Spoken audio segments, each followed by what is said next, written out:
In your general reading, keep your eye open for examples of physics in anything you read.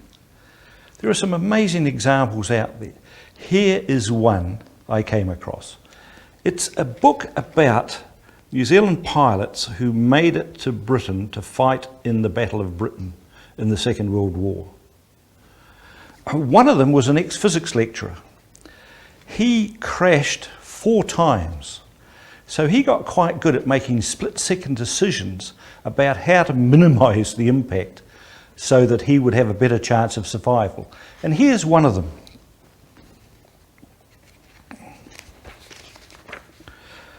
He was shot down over the English Channel. Rather than bailing out, he'd worked out a method of ditching which he thought would give a reasonable chance of survival. As the Spitfire was about to hit the surface of the sea, Blake tilted one wingtip into the water, causing the aircraft to cartwheel, thereby drastically reducing the G-force. The aircraft sank immediately, but Blake managed to extract himself and had the presence of mind to hang onto his parachute, which was a new type incorporating a dinghy. His knowledge of physics saved him on this occasion, if not others.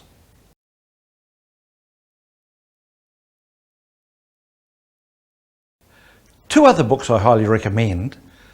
One is Most Secret War by R.V. Jones.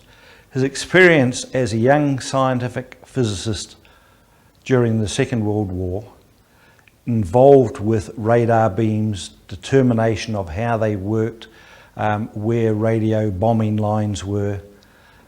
And it's full of examples of resonance, of radio wave propagation. Great stuff.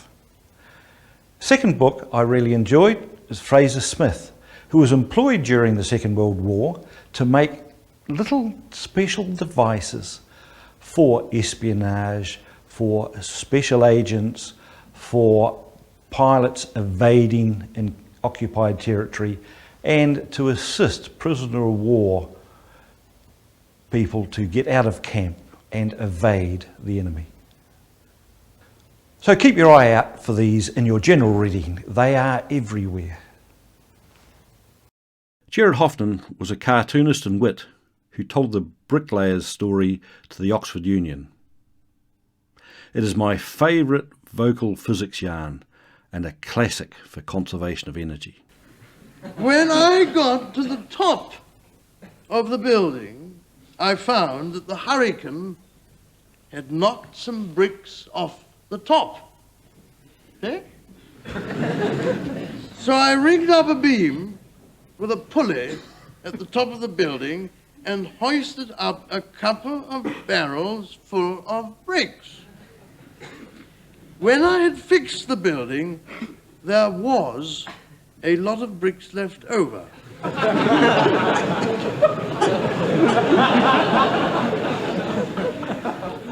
I hoisted the barrel back up again and secured the line at the bottom, and then went up, listen, and filled the barrel with extra bricks. Then I went to the bottom and cast off the line.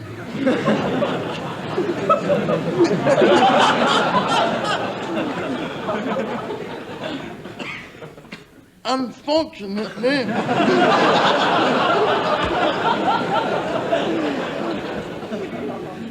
the barrel of bricks was heavier than I was.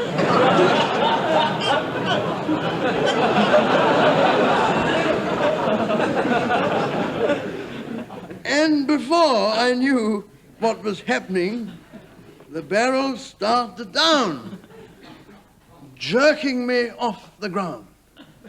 I decided to hang on.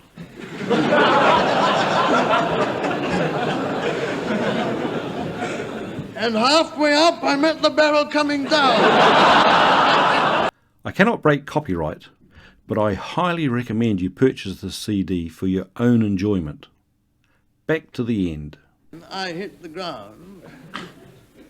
I landed on the bricks, getting several painful cuts from the sharp edges. At this point, I must have lost my presence of mind.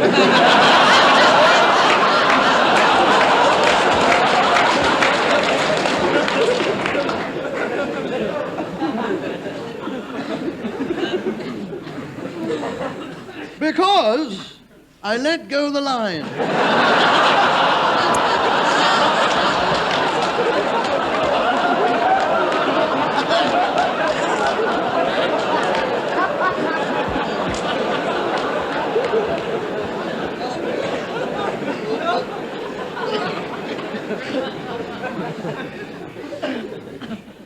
The barrow.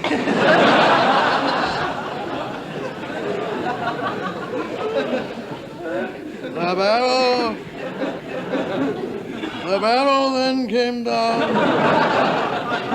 giving me another heavy blow in the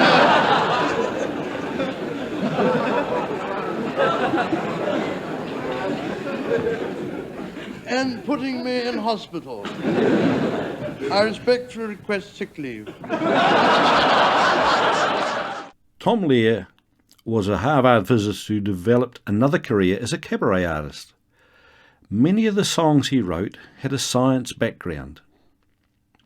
His Elements is a classic, and, as the ending states, predates the naming of the higher radioactive elements such as Rutherfordium-104.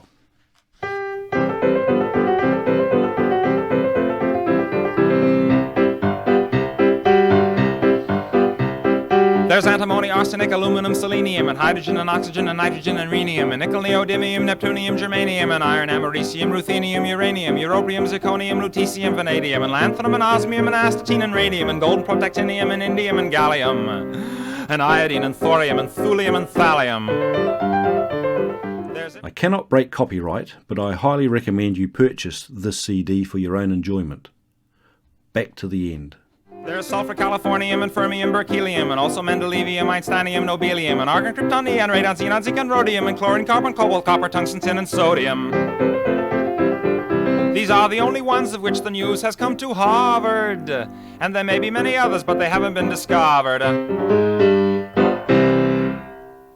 Flanders and Swan wrote some great songs, some of which were based on science. For example, The Right-Handed Honeysuckle. One involved thermodynamics. The first law of thermodynamics. Heat is work and work is heat. Heat is work and work is heat. Very good. The second law of thermodynamics. Heat cannot of itself pass from one body to a hotter body. Heat cannot of itself pass from one body to a hotter body. Heat won't pass from a cooler to a hotter.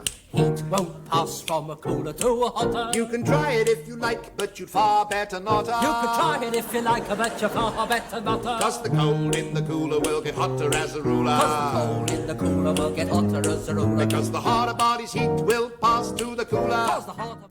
I cannot break copyright, but I highly recommend you purchase this CD for your own enjoyment. Back to the end. That's because you've been working. Oh, Beatles, nothing. That's the first and second law of thermodynamics.